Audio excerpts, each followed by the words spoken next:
अलैका या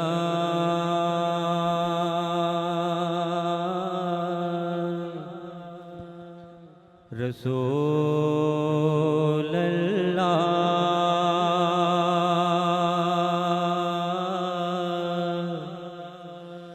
वसल्लम अलैका या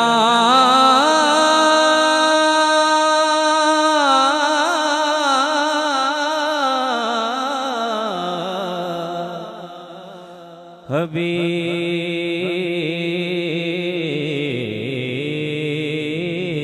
अल्लाह। जब दुरूदों का दोशाला जाएगा,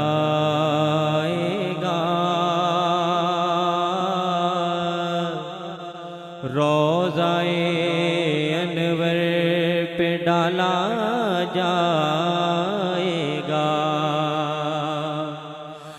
मोमिनो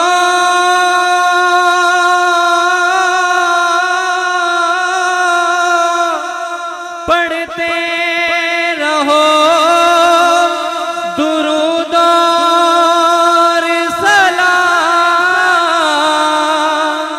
कब्र में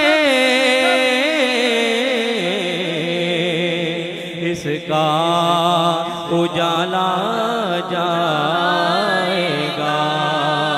कब्र में इसका उजाला जाएगा।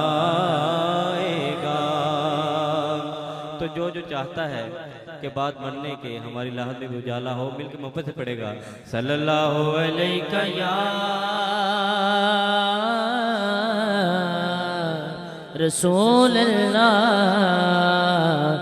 वसल्लम अलैका या हबीब अल्लाह। मिलके कलाम आला हज़रत जिसकी तज़मीन पी नसीरुद्दीन नसीर अलैह रहमा आपने फरमाई, मिलके हुजूर की बारगाह में पेश करते हैं। कोई लफ्ज़ खामोश न रहे, कलाम सबको आता है अल्हम्दुलिल्लाह। मिलके मोहब्बत से पढ़िएगा।